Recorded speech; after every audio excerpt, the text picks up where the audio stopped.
So.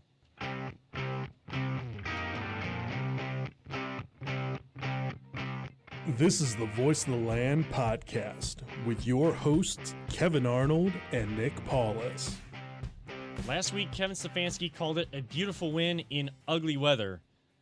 I'm going to go with ugly win today. But a win is still a win, and the Browns are 8-3, and we get our 8th victory Monday. Browns secure their first winning season in 13 years and their best 11-game start. They are 8-3 for the first time in 26 years since 1994 as they beat the Jacksonville Jaguars today 27-25. Welcome on in to another edition of the Voice of the Land here on the Big Play Network. And of course, we are partnered with Web Streaming Studios by LPV Productions as well. I am one of your hosts, Kevin Arnold. Alongside me, as always, my brother, Nick Paulus, and our producer extraordinaire behind the proverbial glass, Peter Tellup. Our sponsor this season, and with all of the live stuff we are doing, partnering with Big Play, we are sponsored by DP Construction LLC. As you see on the screen, you can reach out to them by phone at 330-217-4999. That's 330-217-4999. Or reach out to our buddy, Tyler Lafrada at gmail.com to get all of your quotes and all your information for all your concrete construction needs. That is dope. By the way, well done, Peter. Yes. Great job.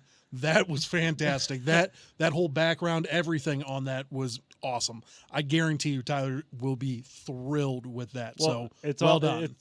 I just took the stuff they had on their Facebook page. Yeah. Hey, So it was, I mean, they're great. They're great. It's easy to make a good-looking graphic when you got good-looking stuff to work with. That was so, fantastic. Great job. Thanks. Almost got through that whole live read without having to look to my left. And, So close. you know, hey, we pull the curtain back. We break the fourth wall. I'm not. You guys couldn't see me, but I had to look at the email there just to make sure I got the email right. But Great job. Peter mentioned it. You can reach out to them on Facebook as well. They do have a Facebook page at DP Construction LLC. Of course, you can always find our show on Twitter at VTL_pod. Our Instagram page is the same handle as well, where we'll post some fun content and promotion throughout the week. We are also on Facebook at Voice of the Land and our YouTube page at Voice of the Land Podcast. We are found every single week, every Sunday night after Browns games, around 7:15. You know, we're kind of playing with the time there a little bit to kind of get everybody to join us. But you can always find us on our Twitter page, along with Big Play on Facebook, Big Play Live on YouTube, and the Sportscaster app. I can be found on Twitter at Kevin7. That's SEVAN, a little play on words. Paulus is at CLE_Paulus. And, of course, you can follow LPV Productions on all social media sites. Find the audio edition throughout the week on Google, Spotify, and Apple. I know I always say it. Didn't say it with my Twitter handle this time. Always come through in the clutch. That's right. Absolutely. I did something like that this week for Thanksgiving, and I Came through in the clutch? Came through in the clutch. Nice. For the life of me, I was so overworked, Yeah. like Black Friday. Oh, I bet, yeah. And on Saturday, that I totally forget what I did.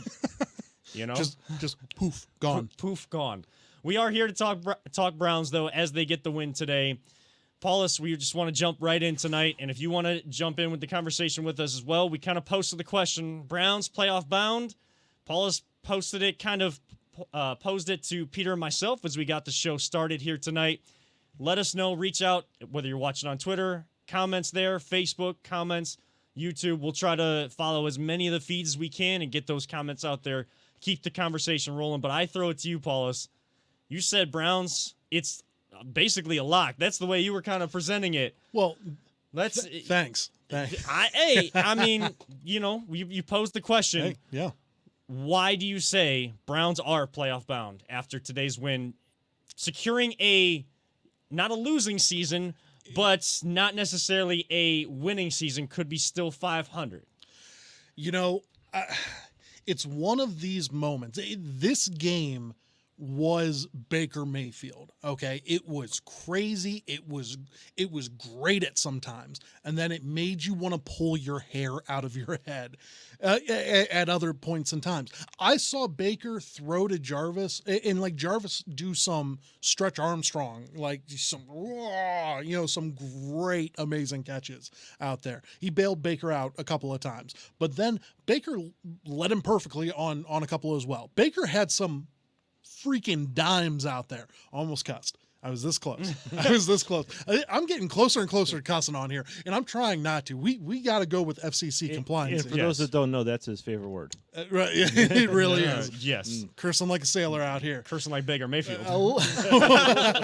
Well done. Getting a little effing cute around here. So no, but this whole game was it was a little bonkers. It was a little out there. Baker played very well. If you were listening to us on opening drive on ESPN 850, WKNR Cleveland, go back and listen on the Land on Demand. Everything that they did, I predicted. I almost predicted it down to the amount of carries that Nick Chubb and Kareem Hunt would have touches wise. They ended up with, I believe it was 33 touches between the two of them. I said you needed 35 to win. Lo and behold, there we go. I said Baker Mayfield, you had to get at least 250 yards, ended up with 258. 2 touchdowns, ended up with 2 touchdowns. 65% completion. What was that? 19 to 29, 65% completion. Boom, your boy nailed almost everything, which was awesome. I, however, didn't see how bad this defense was going to be. And don't get me wrong, I kept calling Glennon a bum all week, and he played pretty well. I'll give him that. His third. He's got nothing to lose. He does have played like that. He absolutely did, but it was one of those moments where we could have. I've seen this all way too many times before. We've seen us go down somewhere that we absolutely should win, and we cough it up somehow. It didn't happen today. Okay. And that's because we started running the ball a little bit more. Obviously, Nick Chubb, Kareem Hunt, both had great games. I mean, Chubb had over 140 yards.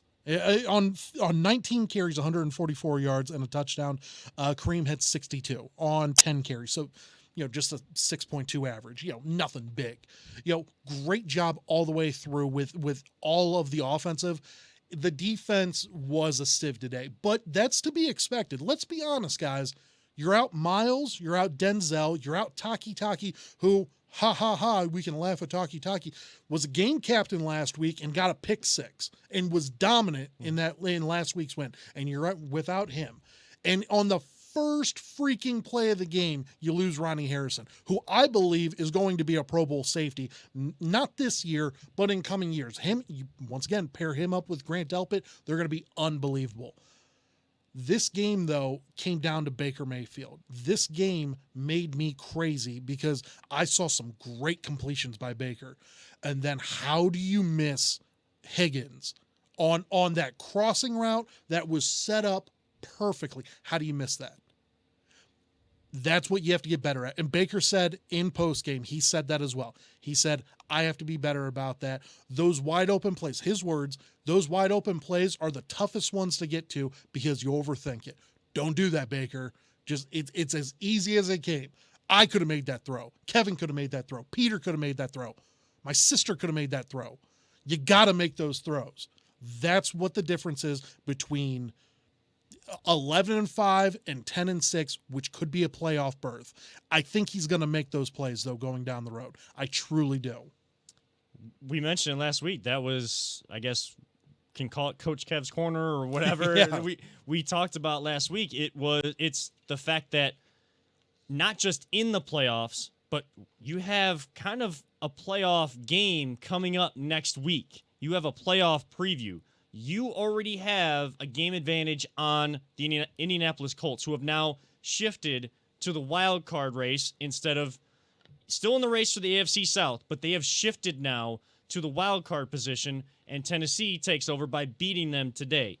You get the tiebreaker on both of them, then you get the better positioning in that wild card over whichever one, ends up in that position because it looks like either one could be. Who knows? We'll see how the season goes down the line. One could just, maybe the Colts go on a spiral. Maybe the Titans, maybe the Browns can start their downward spiral.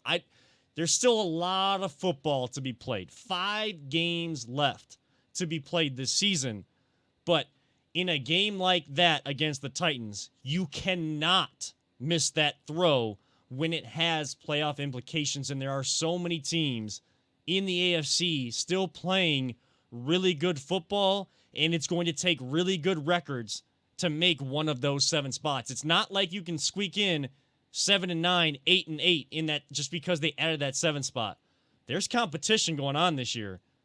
Those throws have to be made.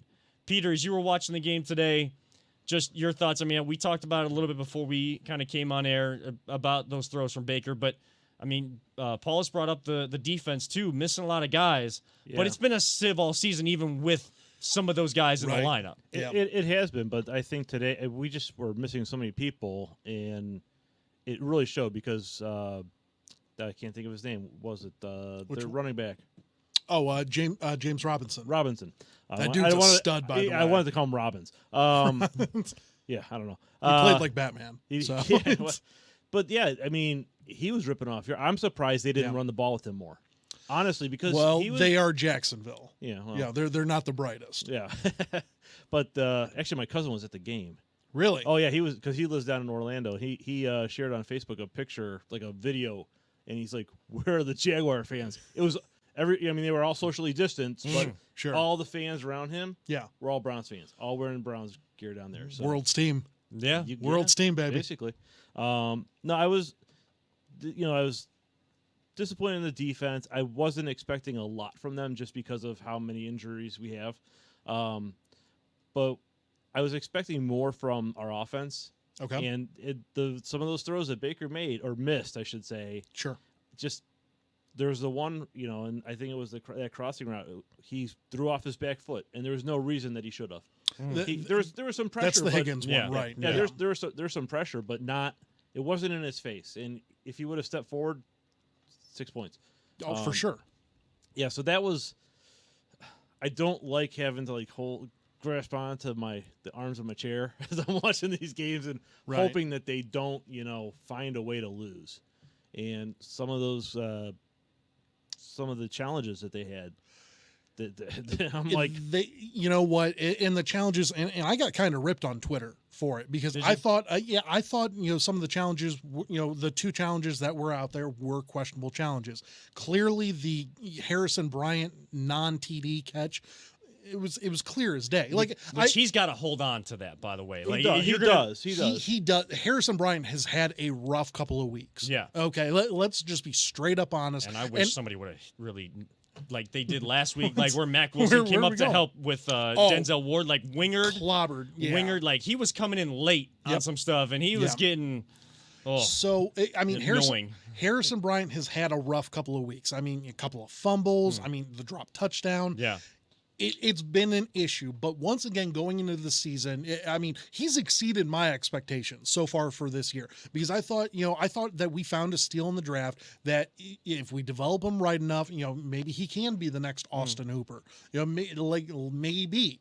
And he's been doing very well. Honestly, him and Hooper have both been pretty identical. I mean, you really can't tell the difference between them. Right. A lot of the places. I mean, you can whenever it comes to the blocking because Hooper is excellent at blocking at everything on that offensive line side. And Hooper, ended up getting a touchdown today, so that was great to see. Almost a similar play to the one that Baker missed with him last week. Correct. Yeah. And so if Baker can learn from that one, right? Then you got to keep learning from these simple throws that you got to hit. Absolutely. You got to be able to call those things out too. See, my thing was during the game, kind of following Twitter and Brown's Twitter, going off on all this stuff, whether it was Baker or the officiating and following all those different storylines. There's a lot of people calling out Baker and dissecting him throw by throw, which if you want to do that, that's fine. I'm not going to tell anybody what to do, what not to do. I think Spencer Davies, who writes for the Cavs, was kind of making a comment about people that were doing that. My issue came in at the end after the game. Browns are 8-3. Like, I love it. I'm enjoying this. But there is frustrating moments in the game, and there's moments where we still don't know if we have a franchise quarterback. I want Baker to be the quarterback. Like, there's nothing saying in my head, like, and nowhere even close, oh, bring, if you feel like this out there, you want to bring in the backup, like... I don't think anyone wants to bring in Case Keenum. It's not that bad. Right. It's frustrating with the inconsistencies. Sure. And I know Baker is frustrated too based on listening to him speak. He said, I need to be better. I will be better. That comes back to the whole conversation that we always mentioned that we had before the season. You said it. Now you got to go do it. We've seen improvement for sure from Baker. Baker has definitely improved from last year to this year. But now, week to week, we have to see that improvement. You're frustrated a couple weeks in a row. You've missed easy throws, and you're putting it on your guys with too much heat. You're putting it too far above them. Make those adjustments. And we're going to say that here. We're going to keep it real.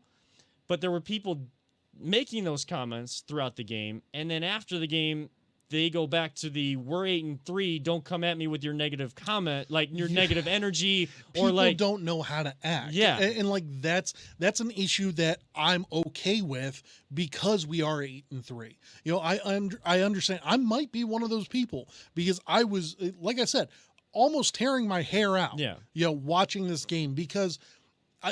We should have been able to, and Baker said it perfectly. We left points out on the field, and he even changed that as he went on to I left points out on the field. Sure, and great, take it. You know, great job. But as a team, they left points out on the field. They should have had at least 30, 34 points on the field.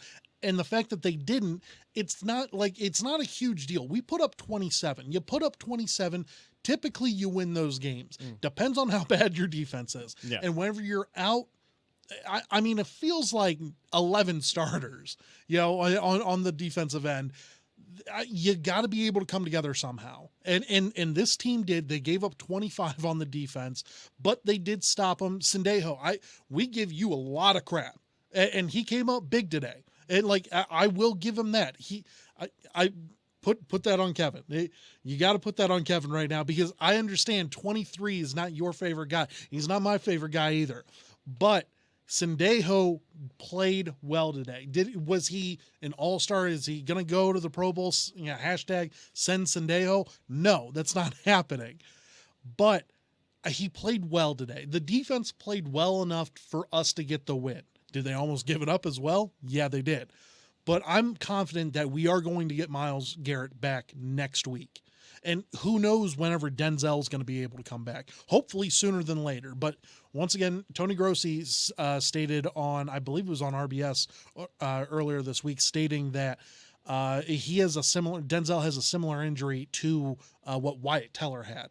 So, and Wyatt was out for 4 weeks. Yeah. So if we're looking at a 4-week absence of that, I mean, we're losing him for this game, Tennessee, Baltimore, and I believe after that it's the Giants, and then we have the Jets and the Steelers. It's the Giants. It's the Giants Jets. After So I think you can get through.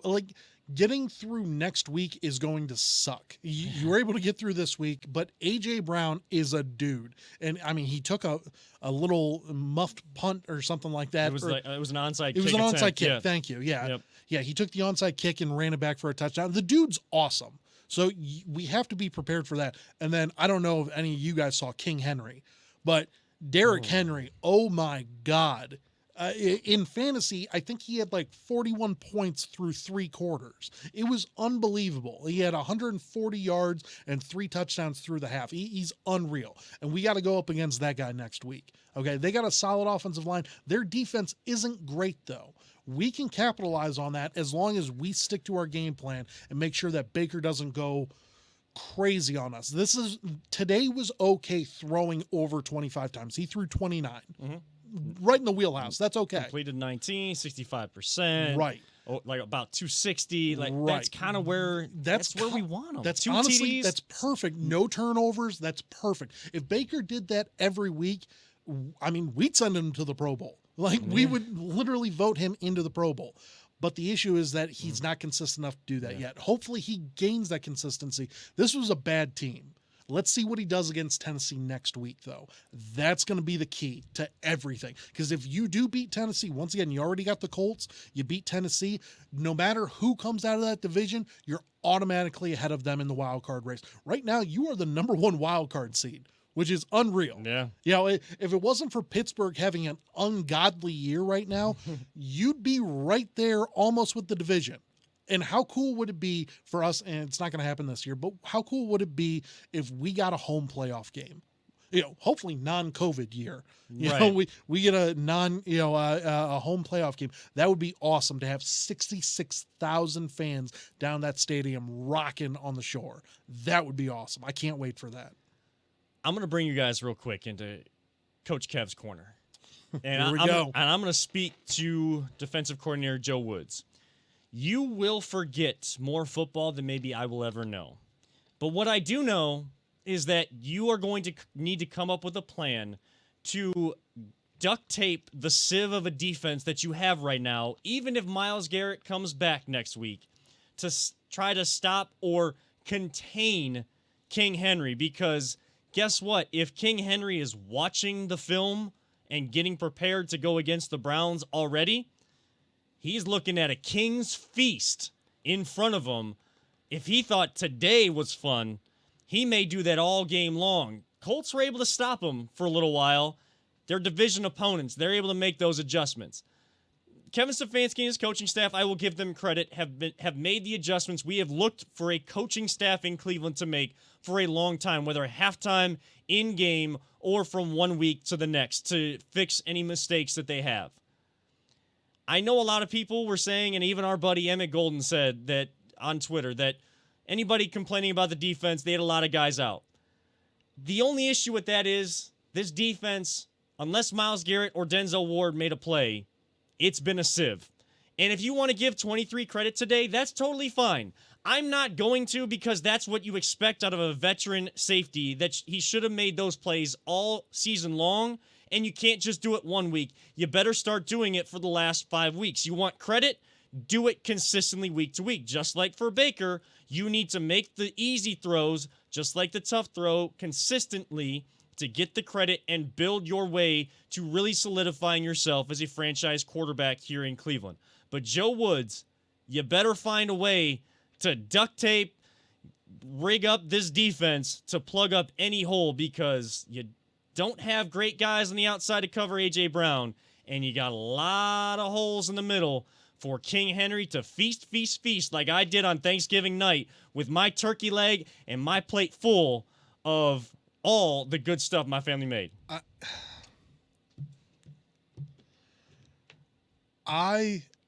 You know you're my brother, right? Yeah. Okay. I already know where this is going. No, hold on. I want a little shout out to us. Yeah. Okay.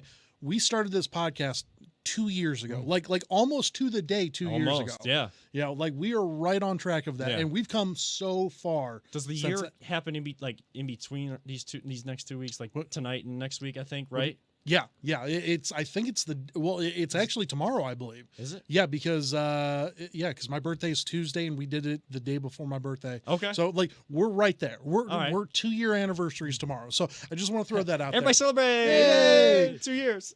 We've come so far for that, okay? But I just want to say this, okay? I love you, Kevin. I hate Coach Kev. I hate Coach Kev. The fact that you won't give Sendejo any sort of props. No. I get it. You know, he should have been doing, like, would have been nice for him to have been doing that. Because he's still missing tackles out there on the field that he should make. Kevin, I get that. But he can only do so, a terrible safety can only do so much. It's all we have right now. And you're asking for the world out of Sendejo, which I'm not asking for the world. If you listen to me very carefully there. You are asking for a lot coming from a 33-year-old safety, a guy that is past his prime, who should probably be coaching, okay? Because he can't do it anymore. And I get that, but it's all we have, man. But you didn't listen. You didn't listen because I said the few plays that he made, he should have been making all season as a veteran and should be making He made the them tackle. today. He made them today. He made them today, but that should have been more consistent from the beginning. I'm not asking you to give Listen, him props for the entire year. Just listen. today, throw him a bone. Listen. Give him a cookie. Listen, I'm not asking for the world. I'm asking him to make those traditional safety plays, those 3 to 4 plays that he made 2 or 3 of them today, and not be the reason why, like be one of the main reasons why the Browns defense is being cut up like is a sieve, like you just said, because he's missing open field tackles where James Robinson goes from 3 yards to 12, 15 down the field. You have to make those plays as a veteran. I'm not asking for 3 interceptions a game, 20 tackles. I know you're not. You're acting like I'm asking for the world. I'm asking for the veteran leader that he is by voice. For him to do his job, correct? For him to actually do his job, which he did not do enough of today to get full credit from me as a veteran leader that everybody seems to love on this team. I'm going to pull not Kevin. good enough. Please, I'm going to pull him away from the edge here. Please go. What go. I think we need here is, though, you guys are both missing it, is for Coach Kev's take. Yeah. We need to make a call over to Avon, to Henkel and the duct tape people to sponsor the Coach Kev take. I think That would be a good one. Yeah, there we go. I think that would be a perfect partnership there. We'll send them over, the sponsorship details and everything like that. Yeah, there we go. There we go. We got all the information Duct tape. together. There we go. I like that. I understand. Don't get me wrong. I know you dislike. You don't hate anybody, but you very much disdain Anderson Sandejo. Okay, I get that. I don't like the guy either. Okay, but he played well enough today to deserve some sort of props, and that's all. That's all I'm saying. Was he the reason why we won this game? Absolutely not. What do you want, Sandejo? Okay, do you want a cookie? Well, do you want like a cake or Give something the like man that? a Do you damn want cookie, Kevin? Do you want go, a balloon? Kevin, Jake Ramke on Facebook agrees with you. He says no props to anyone who can't perform like that all season.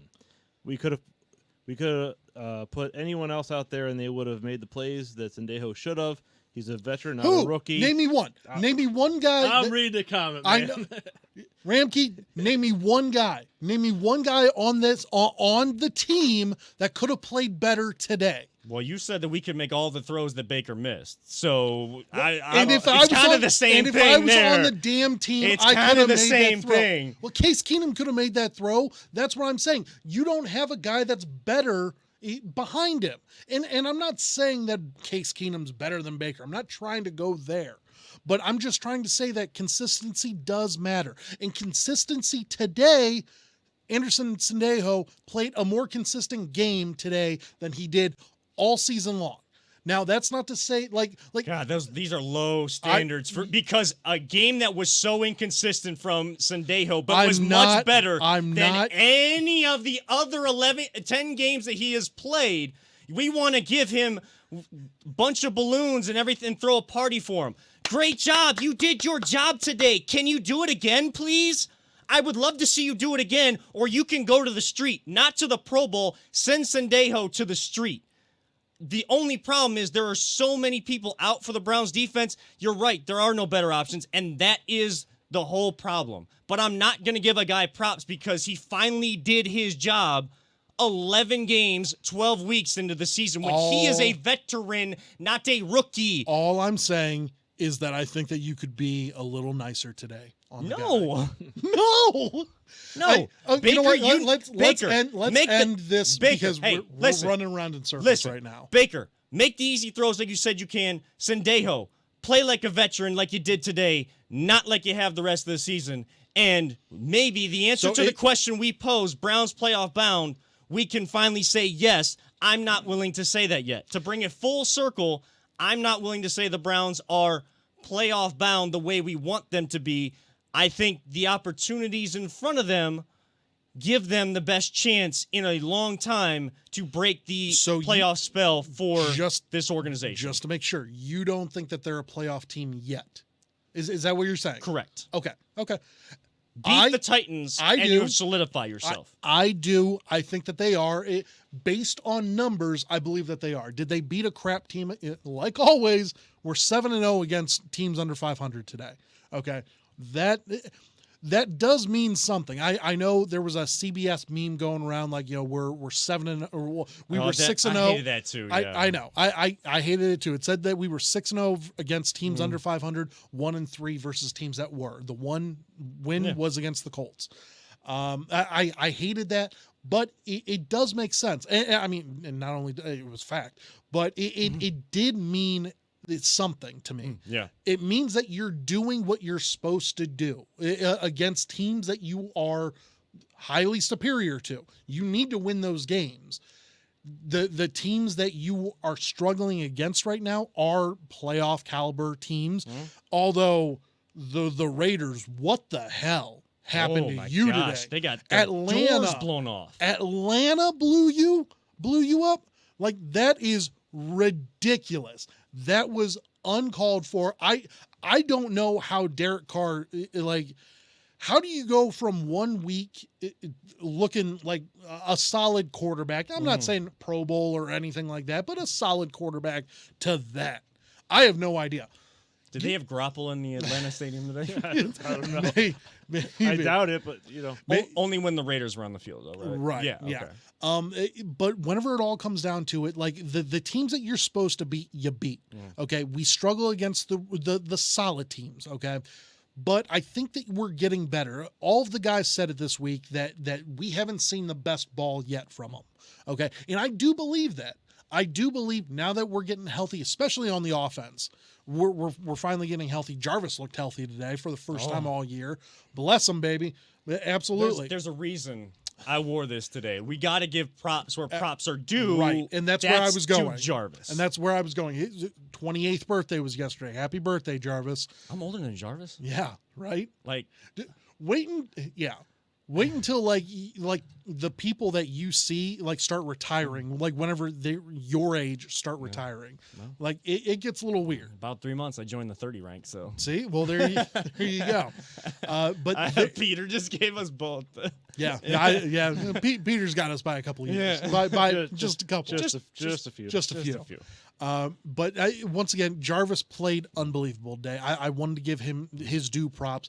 Nick Chubb, what can you say? It's an every week occurrence. He is Mr. Reliable. Oh. That is his new nickname. And by the way, I did state on here, and not on here, but on Twitter, just put the statue up. Put the statue up right now. He's going to go down as probably a top 2 back all time for the Browns. Just put it up right now. Start it up. DP Construction. Tyler, I don't know if you can do statues, but start doing it. I'm putting a LeBron statue up before I'm putting a Nick Chubb statue up. This point. Sure. But I'm saying, start them both. You might as well. You might as well. Did you see my comment on that? No. What would you say? Oh, you talked about putting the statue up. I said, are you going to have the whole team on his back? That's pretty good. Just put him in there and Just doing the world. Yeah, There you go. Mr. Olympian, or whatever that is. Because I'm telling you right now, he is that dude. He is going to go down as a top 2 back all time for the Browns. I'm not saying he's there yet because he still has. I mean, there's still, the running back history here in Cleveland is ridiculous. Okay, I know, it's fantastic. But I'm telling you right now, he's going to go down as that top 2 back. I don't know if he has the clout to beat Jim Brown. Okay. He has the will and he has the discipline to do it. He's not a douche. He goes out there, he does his job, and he's amazing at what he does, is running the rock. Alone from injury, I think he might go down as that top 2 back. Yeah. Win 2 Super Bowls. Win me at least 2 Super Bowls. And there you go. Yeah, I mean, it's going to take winning Super Bowls, the Browns winning Super Bowls with Nick Chubb leading the way like he is from the running back spot to supersede or even come close to superseding Jim Brown or the aura of Jim Brown here in the city of Cleveland. Because Jim Brown was also in movies, and he was a big part of, social change, a voice for that. Absolutely. And a member of his community. Now, I know Nick Chubb does things in his community too, but he's he is who he is, and he's not going to change. He is very soft-spoken. He is, he doesn't really speak out on things. He just lets what he does do the talking. So even if he does community work, charity work, he bust up dudes and stiff arms guys on the field, he lets that be the talking for him. Like when he does interviews with the media, you don't get many quotes. People asked him about his stiff arm this week, and he was just like, I didn't even see him, or I didn't even see the play, and I just did my job and did what I had to do. He's just that guy, and that's what gives you the most excitement about this team, is that you're seeing guys be able to be who they are within a system, and their talents are being utilized to the best of how that person can impact your team, rather than how you think your system can best take in a guy like that. And that was always the I'm smarter than everybody else mentality that Browns organizations have had. You're starting to see that actual football be played.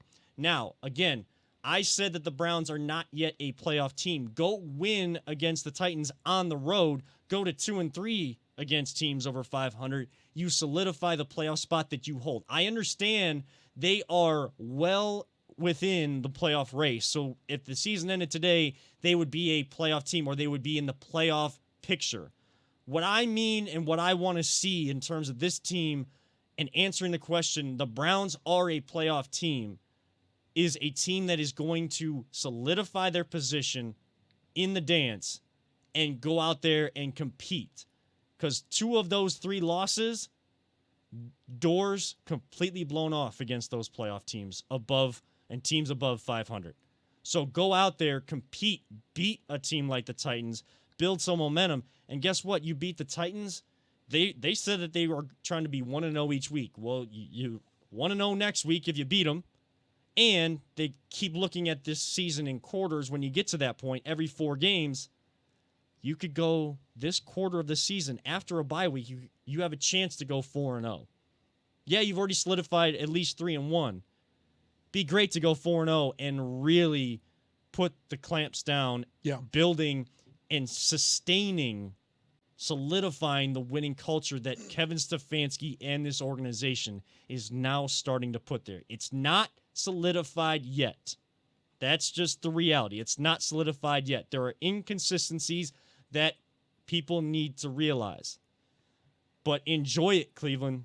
I'm telling you, enjoy it. Enjoy Victory Monday tomorrow. Yeah, we had I'm sure everybody had as much of the Thanksgiving and holiday time as they could. Allow yourself to enjoy and feel the excitement of playoff football potential here in the city of Cleveland. Just also realize that if someone calls out the team or brings up issues that they still have, it's not that they're not a fan of the team or they're not loyal to the team or they're only negative about the team. It's just we're excited about where we're at and where we could go if we do certain things even better. Boy, oh boy. Well, I mean, you want to talk about a 66,000 seat stadium, a playoff game here in the city of Cleveland, a playoff berth and a playoff team and a solidified playoff team that this city gets behind. Nobody in the world will see us coming. Do you know how many teams have a better record? Not the same, a better record than the Browns. How many do you think there are? 4. 3. Do you know who they are? Kansas City. Yes.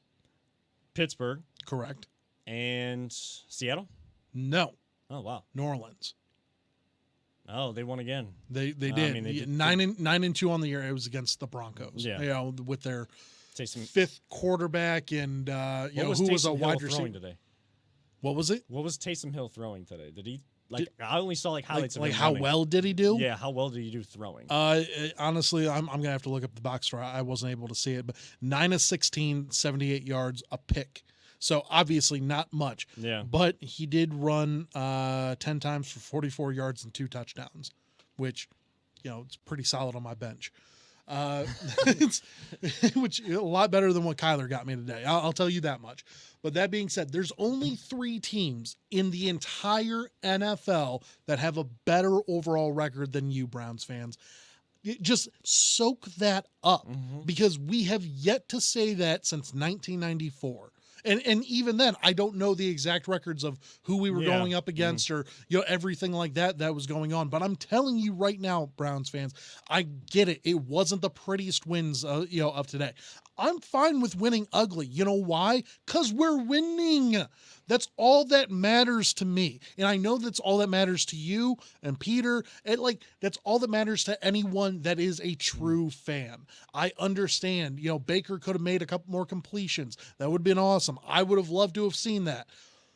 The defense could have played better. They absolutely could have played better. And we're going to be realistic about those and things. we are. This is why we do this podcast. This is why we do this. But we freaking won. Okay, let's have some fun. Victory Monday. Is day before my birthday. I haven't had a drink in almost 5-6 months. I've lost track. Might start breaking out the bottles because, boy, am I having a lot of fun right now.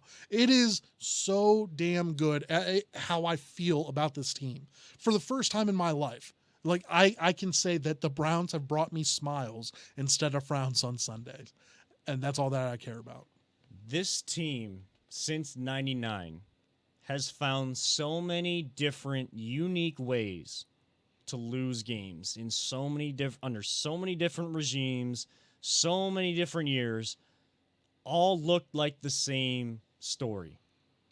Yeah, we had that great year in 2007. It was kind of like a what people called the season of dreams. Well, guess what? You didn't make the playoffs that year, and it may have looked a little bit prettier. This year, this team in close games, I don't care who the opponent is. It is tough to win games in the NFL. We made it look easy to lose games for so long. We are a part of the actual NFL where you have to grind wins out, learn how to win to build a winning culture in your building, to then take the next step to being someone that everyone is looking at or picking to win and be a winning team in each new upcoming season. They are learning how to win games. They are 8-3. They have the 4th best record in the NFL, and there is still so much room for improvement. So how good this team already is to how good they can be, that is what we need to enjoy. Don't be afraid to call out the things they need to get better at. Just don't only focus on that. Allow yourself to take a step back. If you're sitting down right now, lean back in your chair for a second. Take a deep breath. And realize the Browns are 8-3. And we are having so much fun in the city that rocks. In the city of Cleveland, who we know is a football town. And we are being given the football product. And that football product that we deserve and always want is being built right here. That's all.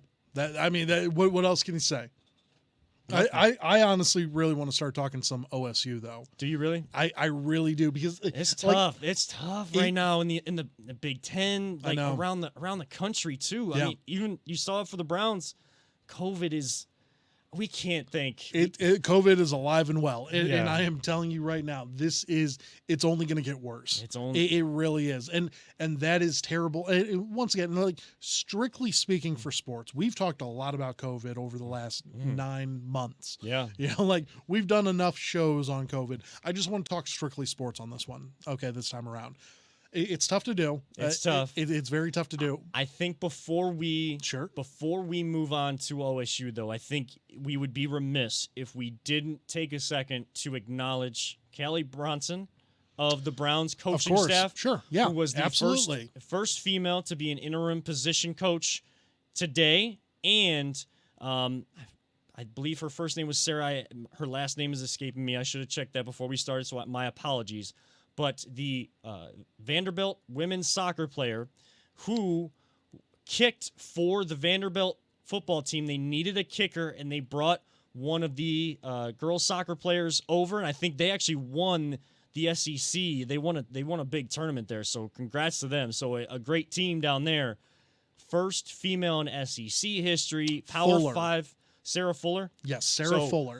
I couldn't remember the name. I thought it was Fielder, but it's Fuller. Fuller, So yes. just wanted to make sure of that. I was actually thinking the same. Fielder? Yeah, Yeah. Like, I don't know why, but Sarah Fuller became the Yes. first female in SEC history and Power 5 history to kick off in college football in a college football game. It's always great to be the first at something. Absolutely. Something that should have happened a while ago, Yeah, before this point. But any time for first is a good time, and hopefully it's the first of many moving forward. And a great weekend, a lot of great females in sport. We don't focus on that. We don't have any of those sports here, but we could talk U.S. women's national team. We could talk, college basketball. There's so many powerhouses there on the women's side, in so many different sports, softball, soccer. It's great to see that gap that bridge being shortened, because there are so many great women in sports that know a lot about sports, and some of my favorite broadcasters are women, and some of the inspiration have been women, because if you know what you're talking about, if you work hard at what you do, you deserve the opportunities that you earn, and nothing else should stand in the way of that. So I want to congratulate both of them for their first this weekend, and shout out to all the females working in the sports industry as well, doing a lot to expand on this great industry that we all want to be a part of. 100%. Yeah, couldn't said it any better myself, honestly. Yep. Now, we will switch gears to OSU. Of course, their game canceled against Illinois. They are still in the college football playoff picture in the early rankings. They were 4th in the last rankings. I think the new ones come out every single Tuesday now. The playoff committee will... For the CFB, yes. Now, if OSU misses another game, they will be out of, based on current rules, nothing has changed to this point. We have no breaking news on that. Big Ten has it set up that if they miss another game, they cannot play, just like Wisconsin, they cannot play in the Big Ten championship. It has to be based on the average amount of games each team has played. So if there's a rash of teams missing out over the next 2 weeks, maybe they qualify for it. But as it stands right now, it has to be a minimum of 6 games played, for you to compete into the Big Ten championship, and that is their rule. Once again, their rule, not the playoffs rules. So, but yeah, please take it away. Yeah, so they are still in contention for the college football playoffs, though, and people saying that even if they miss these games, they should be in. They're still one of the top 4 teams in the nation. Prayers out to Ryan Day and those that have tested positive in the Ohio State football team and on the Ohio State campus, and anybody dealing with it. And of course, we can't thank our frontline workers and first responders enough. We say it every single week. All those who are fighting this terrible virus, we can't thank you enough, and hopefully brighter days are on the horizon much sooner than later. Just with this OSU team, I mean, I know you guys talked about it on ESPN Cleveland. You guys still had a show yesterday. Correct, yeah. Buckeye Game Day, yep. The lasting impression we have of this team is that game against Indiana. Do we get to see this team, Still a sour taste. Yeah. Are they going to have an opportunity to really state their case of being one of those top 4 teams that we do see them being with all of the talent that's on that team? Right. And it's unfortunate that literally the last performance that we seen was by far their worst performance, So that's still probably in the voters' minds. That's why they got bumped from 3 to 4, and then, not going against them this week. It might bump them out of that top 5. Right. It very well could. Now, I don't know who would take over. Maybe A&M or Florida. Florida and Kyle Trask have been making a case. Of course, the SEC is still going to get a lot of love. Of course they will. I think, especially with Northwestern losing to Michigan State, how do you lose to Michigan Oh, State? God, those unis too. Well, and then you were telling me about the uniforms. Yeah, that's the neon with with the green. It's just a whole mix up. Yeah, it's a bad jerseys. We could really go in on uniforms tonight, Right. but there's nothing legit yet about Correct. certain basketball uniforms. So Right. I'm not going to go there. Not going to show anything yet. Yeah. So we'll we'll avoid that. But getting back to this, it does suck that Ohio State's last last showing out there was by far their worst. I think, based on everything that I heard from their press conference, that I still technically have to cut up for ESPN, and I'll do that tonight. And so, but and I'll eventually do that. But from everything that I heard, it sounds like they are going to try their damnedest to get this game going against Michigan State this coming up Saturday. The issue is that it sounds like there's a lot more cases than what everyone's leading on to.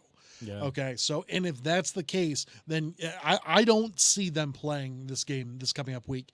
However, I do see them playing against Michigan, and I think it's going to be a hell or high water sort of scenario where Ryan Day will fight tooth and nail to get that game against Jim Harbaugh, because it will be Jim Harbaugh's last. I know everyone jokes like, oh, they'll probably get an extension for losing so many, because that's what Michigan does nowadays.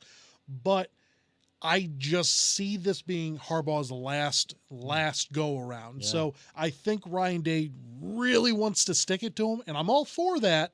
But still, being with those 5 wins, I don't know personally if that's enough to get into the college football playoffs. I thought yesterday it would be, and then I started thinking about it more. And 5 games isn't a lot. No. Whenever all these other teams have played 10 or more. A lot of games have been shown, and the fact that your worst performance came off of your last one, it kills you. It absolutely kills you, and it has nothing to do with Ohio State's fault. This all could have been prevented had they gone with the initial plan for the Big Ten. The Big Ten screwed Ohio State, not the other way around. Had they gone with the initial schedule, they would have had 4 bye weeks aligned up in their initial schedule, giving them the option to play games or to move games around a little bit.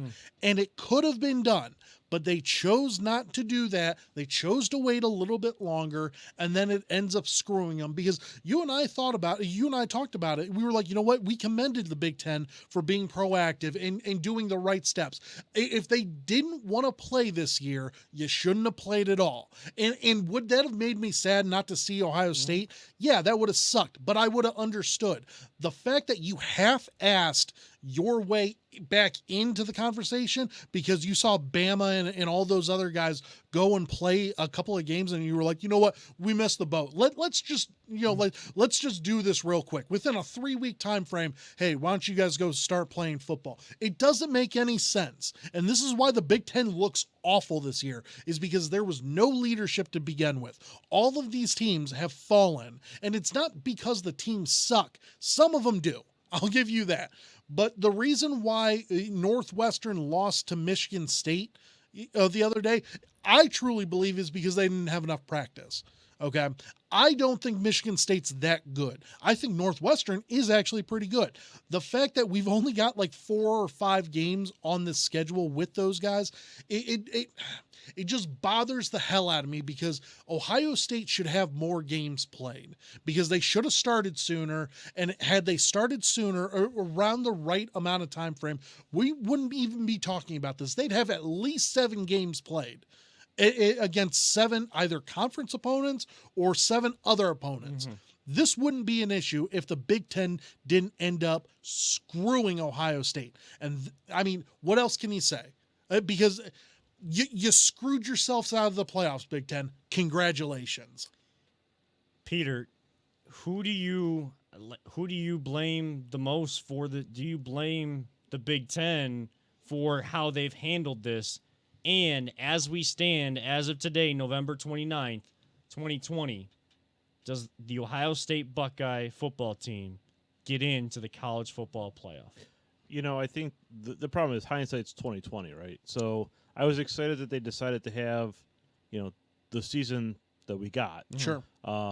But Nick's right. If they would have just stuck to their guns and said, we're going to have a season, we're going to come out and do our initial thing, we would have been so much further along. Now, as far as the playoffs, I mean, if we miss one of these next two games, I think it would be a really hard sell to get them into the playoffs. I mean, I think they deserve to be there. Sure. I think they're probably one of the most talented teams in college football. But when you only have 5 or 6 games, most under your belt, I mean that's tough. I mean, because if we have the 6 games, and then they would play for the Big Ten championship, so you'd at least have 7 games going before the playoffs. Much more doable. Yeah, and it's still, how do you balance it out with teams that have played 11 or 12 games? This season, and they're 10-2, and honestly, against tougher schedules. Right. I mean, that's what it's all boiling down to. I mean, we haven't faced anybody as of yet, other than Indiana, who is a top 10 team. I mean, they deservingly. I think the problem with Indiana, you're right. They played bad against Indiana. Sure, but Indiana's a lot better than I think people give them credit for. Agreed. Yes. But and I think one of the problems is, find one person other than an Indiana alum that you say Indiana's got a decent football team that that's they true. They don't laugh because it's right. like Indiana was usually like that's a team you look over. Oh, Yes. of course, yeah. So they're Jacksonville, right? So OSU will not, as we stand right now, and just hearing all of the stuff, they will not make the college football playoff because they just won't have enough games. And yes, like you guys, I do blame the Big Ten, but I just wanted the Big Ten. Their problem was they didn't stick to their guns on anything. They said they kind of gave themselves that window to push the start of the season back, just do Big Ten play and kind of monitor the situation up until that point. And what they saw happening and what could happen at this time, they were actually right. They knew a spike was coming, that it was inevitable for this spike to happen in cases. And to even as many protocols as you follow, very difficult to keep the virus out just for how contagious it is. So if they would have just stuck to their guns, as much as it would have sucked to not see Ohio State football and Justin Fields one last year in the shoe, if they would have said, look, yeah, we canceled early, we're sticking to that. We're keeping our plan to play some sort of spring football when hopefully there's a vaccine or a vaccine is close at hand and we have a little bit better handle. We're going to work throughout the fall to get a better handle on containing each facility and making sure each Big Ten school has even more enhanced protocols on what to follow so that once the season starts and the practices begin, everything is in motion and everyone is on the same page. The fact that they've gone back and forth on this because of outside pressure or whatever did it, and now have put themselves in a position where they only had 8 games and knew that there was going to be canceled games, now you won't have a representative in the college football playoff. If we're wrong, that'll be one of those wrongs that we will take completely. We're not, though. We're not wrong. I mean, this is they ultimately screwed themselves in all of this. Yes. And this is the issue that I have, and I know that you have as well. And I would have loved to have seen Justin Fields and Ryan Day in the playoffs. It very well still could happen. Yes. Okay. It's not over. Right. No, it definitely isn't over. I mean, We hell, just they don't see it happening. They end up, they might actually end up being able to play these 2 games. Who knows? Mm-hmm. Through hell or high water, we can beat Michigan State with our backups. Mm-hmm. I truly believe that. I think honestly, this year, we could probably beat Michigan with our backups, and just alone with the heated hatred that we have for that team, that I believe Ryan Day would install in our freshmen and say, let's go beat the crap out of these guys. And I think that they would, so that's not the issue. But getting to the Big Ten championship game, I think that is key. You got to get there in order to prove to the committee that, hey, not only did we dominate everybody that we saw, and dominated our conference, but we clearly deserve some love here. Yes. Because you're going to see Bama's going to win their conference. The only question mark that I have is who's going to win the ACC. Is it Notre Dame or is it going to be Clemson? And either way you split it, I think both of those teams are good enough to get in. Okay, unless Clemson loses, and I don't see them losing to Ian Book and the Fighting Irish again if they have Trevor Lawrence on their sideline. I don't see that happening. But I could be wrong, but if Clemson is a 2-loss team, then they're out. I agree with that. And Notre Dame then would be, the toast of the ACC. And then you're looking at the Buckeyes, and then you're looking at the Pac-12's done. I think the the Big 12's done as well. So you're looking at probably getting another SEC team in there. You're looking at probably Florida, maybe A&M can squeak their way in there. It just depends on how that all breaks down. But I think it's a damn shame that the Big Ten just didn't stick to their guns. That's what you and I both have an issue with. If you're not going to play, you don't play. If you are going to play, then freaking play.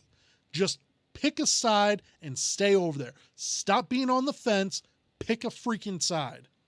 Because all the other schools, most of the other schools, Power 5 schools, are dealing with this same problem of COVID cases on the rise, kind of keeping anything that may be happening on campus from impacting any of the athletics for the other teams on campus.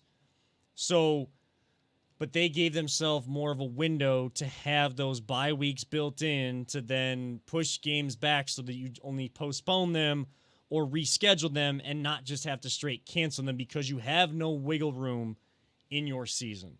And that is where the issue came in. Honestly, with how things are going in the country, and people can take this how they will. If it's a hot take to you that you don't agree with, that's fine. It's not meant to be a hot take. I would have been fine if the Big Ten said they didn't want to play because they were right from the beginning. And I know people criticize them for making the decision too early, and maybe they did. But they told you what was going to happen. They told themselves what was going to happen. And they didn't listen to themselves. If you felt like you could play and find a way around it, you should have stuck with the schedule you originally had. If you didn't think you could play, stick with the cancellation of the season or pushing it back to the spring and just putting the plan together of these many guys are going to opt out and these juniors may just go straight to the NFL without playing this season. You may be on this element or this grouping of your scholarship players to play, and then how you're going to operate with scholarships and getting back on track to then play back in the fall again. All of that could have been done up during this time. You didn't listen to yourselves, and you went back and forth too many times. Now you may have cost yourself a spot in the college football playoff. And it's unfortunate. We hope we're wrong. We hope the Buckeyes can play the Spartans this Saturday and, of course, get to whip up on the team up north, as always, in the last game to give themselves a chance at the Big Ten championship and so on to the college football playoff, because in a year that has been so difficult, love nothing more than to see our Buckeyes, our Browns, all of our teams doing well and being able to play with fans in the stands and give us that little escape from what we know is really going on around us, and we are trying to protect ourselves and all our loved ones from as much as we can. And again, we send our prayers out to anyone dealing with the virus, those who are fighting the virus, anybody that may have lost their lives. All condolences and prayers to you and your families out there. It's not an easy way to get towards the end of this show today, but it's the reality. Yep. And it's something we just have to recognize and hope that we have those distractions in our lives, those things we're passionate about in our lives, to help us through and work together to get through what has been such a difficult year for so many this year in 2020. Now, I know we're up against it. I do want to just go around. I do want to just see how everybody's Thanksgiving was. Anything fun happen? To kind of end on a fun note, just to Sure. what did Paulus? What did your 2020 Thanksgiving look like? It was different. Obviously, we had typically we normally head over to my mom's and have big blowout Thanksgiving. With whole families there, and it gets pretty crazy. This year we did go over to my mom's, but it was only my wife and I, Kelly, and my sister and her husband showed up before us and left. She's pregnant, so like we're trying to avoid any sort of contact or anything like that, just to make sure to try and lessen the spread if there is any, obviously. So we're just trying to do our part. But that being said, it was a nice little Thanksgiving. Some of the best turkey I've ever had. So that was awesome. Got my pumpkin roll, obviously. Nice. So I'm gonna have some tonight. Still got a little bit of that left, but it was a great Thanksgiving. What's funny though is what was it? It was the day after Thanksgiving, it was the day before Thanksgiving. We had a squirrel go down our chimney. So that was interesting. We heard like at Was Rue freaking out? 10 o'clock at night. No, our cats were. Oh. The cats were going a little crazy. So terrified of that. Not terrified of a squirrel, but the fact that it's in my chimney and it's banging on the glass. I'm like, great. Like it's gonna freak out my animals. They're all gonna go crazy. Apparently, it had to have climbed out because I haven't heard it since. So I'm hoping so. I'm eventually one of these days I'll open it up to double check. It'll probably be dead in there, but hopefully it climbed out because we didn't hear it after. It was going crazy for a minute and then it just stopped. So I was like, I think it probably lived. Along those lines, I'm scared of birds because as a kid we had like a couple times actually, but one time really we had a bird get stuck in in the house. In the house, like in the vents or whatever. Somehow through the chimney, like the chimney we had, and into the vents and stuff, and we could hear like flapping its wings in there. And we were like trying to call people to see if we could, way to get it out. Right. We didn't want it to die or anything.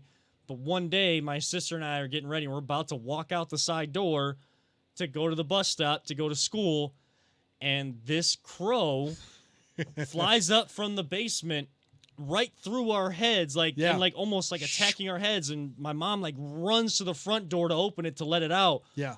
But it like the way it came at us, like we are both afraid of birds to that point. So just real quick. So apparently the house that we live in is my wife's house that she grew up in. And so we're telling my mom the story about how the squirrel got down there. She goes, "Oh yeah, no, this has happened all the time." And I'm like, "What are you talking about?" Apparently there was like years ago another squirrel got loose and went down the chimney. Actually got loose, so it's running around the house. Her mom's freaking out, opens up the door, and the squirrel runs out. But then apparently there's bats in the house too. Like this house attracts animals like ridiculously. I hate the fact that I'm not a huge bat fan. I love Batman, but I'm not so much a fan of bats. Neither was bats. Neither was Batman. That's true. That's true. That's why he became one. But I just it's so it was a strange little vacation that we had going on, and hopefully that squirrel's alive and well, and just not in my house. Well, if Jack Hanna needs a new preserve, there we go. Yeah, just send him over. How was the Thanksgiving at the Telep household?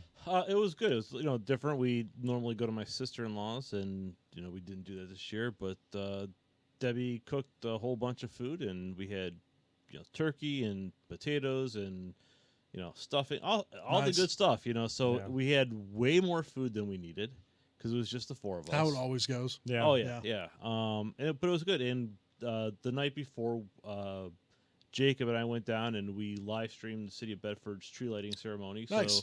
So that was kind of fun. It rained all day, but I'll tell you what, it cleared up just in time for the ceremony. Perfect. The weather was it wasn't cold. I've been out in some pretty crappy weather for tree lighting ceremonies, but it was good. We watched watch some football, watch some movies, and just had a good time. Put up the Christmas tree on Friday, so There you go. We're kind of getting ready for the next After one. Thanksgiving. Yes. After Thanksgiving, that's Yes. fine. Right. If you've listened to us and watched us, it is now acceptable to put up as soon as for me it's as soon as Santa goes across the screen at the Macy's Thanksgiving Day parade. Okay. Because that's kind of like the moment as a kid that always What, passing of the torch, like sort of thing. passing the torch for one to the Sure. other, because it's like I knew the meal was coming that night. Sure. My family started talking about when they're setting up their holiday decorations and everything. So that's when the conversation really started, was after that. Yeah. Never before, or before even Halloween. And my rule is we don't start doing it, and we don't do a whole lot of decorating. I'm not gonna lie, my wife and I we're not the decorating sort of type. She probably wants to be a little bit more. Okay, if you want to, go right ahead. I'm not going to, but we'll put up our little tree that we have after my birthday, which is coming up on Tuesday, December 1st. So from December 2nd on, totally fine with it being, Merry Christmas. Yeah. And even, the Friday after Thanksgiving, I'm okay with that. I've learned to be cool with that. Black Friday, we're cool with that. Don't worry. When December 1st hits, I Yeah. mean, we started putting up the tree because it's piece by piece. We Sure. just got it, so we're trying to put it up. But Right. some people already hate me because I get so crazy with how the lights have to be and how it has to be decorated and everything. And I've already Good started. luck, Jana. Yeah, she's not happy. Not right now. thrilled, huh? She's not thrilled. But I need 50 more white lights before I can go to the colors to finish out the Okay. To finish out the bottom of the tree and then start working my way Right. on the outside with. It's a whole process. Work your way up. It's a whole masterpiece that I gotta put together. But December 1st, I'm gonna be watching all the Christmas movies, Christmas music in my car. Yep. Trust me, people are not just Jana. There's gonna be a lot of people that probably don't like me, but I'm okay with it because it's finally time for the holiday season. You can't tell me any different because it's actually the appropriate time. But Thanksgiving for us was quiet. It was small. We still kind of did the same thing with Grandpa, but made sure tests are being done. Jana working in the medical Right. field, of course, so kind of helps know if it's. I'm always skeptical whether I can go hang out with Grandpa. Being 94, my mom being highly susceptible to the virus, but we're able to do that. We were 6 feet apart. Uncle was up from Atlanta, so that was kind of cool to have him here for Thanksgiving. Good turkey, great stuffing. Oh, the pies were Aunt Chris, amazing. So a lot of good food. Splurged on the gluten a little bit, so the body's kind of telling me there's a reason why you were told to go gluten free or minimize your gluten intake. It was well worth it. It was worth it. Let me just say, it was worth it. The funny thing was, though, of course, you guys know I'm kind of back in the retail industry, which gives me more time to do stuff like this, and it's people that are very supportive of this career path. So that's kind of the focus, and this job helps me do that. While I was working Black Friday, I was up at 4 a.m. to go work Black Friday. It wasn't as crazy, so it was good to see people really listen to the protocol of staying 6 feet apart. A lot of people shopping online, a lot of online orders coming in. But it was funny because after Jana's mom came up, so we went out shopping for a little bit. I was already out, so I figured, just help them out. She came up to stay the night, and we're shopping around the sporting good establishment that I work in, and I went to go check the Cavs gear. And I had lost the hat that I usually wear. I just didn't wear a hat tonight. So if you got a little glare coming through the camera, I'm sorry. But the Cavs hat I usually wear on air, I had lost. I thought it was in my car. I thought it was in her car. I'd been digging everywhere, and I just thought, well, maybe someone just took it at this point. I left it somewhere. It's gone. So I see that same hat on the rack, and I'm thinking, oh, well, I'll just buy this. I'll splurge a little bit by myself. I'm going to replace it because it's the one that's fit my head the best. I pick it up. It's got a sensor on it. Turn it over. It's my hat. No way. Because when I was you have to get a bag check or whatever, so you're not, the manager see that you're not stealing anything or whatever. Each time you leave, get your coat checked. So I lifted it up to show that it wasn't there, and I think I set it down, and one of the managers Someone tagged it. Well, no. Well, one of the managers had set it aside on the back counter. Instead of putting it in lost and found, they put it on the back counter. Forgot to tell me that I left my hat at work. Okay. So one of the newer employees put a tag on it. There was no price on it. It was dirty. Like, you can tell it's been Sure. worn. Clearly been worn. Smells like sunscreen from my head. And they tagged it and put it out. So I went and I told the manager, and they're like, yeah, that was your hat. Like, I don't know who tagged it, but Right. I was like, do I have to buy this? They're like, no, we'll take the sensor off for you and give it back. But That's awesome. It was That's funny. it was definitely funny. I was just turned around and there it was. I was like, oh, I can get another one.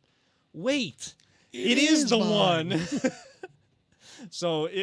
But a good time. Got a lot of sleep today though, so that was definitely good. And There you go. looking forward to getting the decorations going and looking forward to some more Browns and hopefully Buckeye wins that we can talk about here on The Voice of Land. But that is our time. That is going to wrap it up for this edition, The Voice of Land, for my brother, Nick Paulus, our producer extraordinaire, Peter Tullup.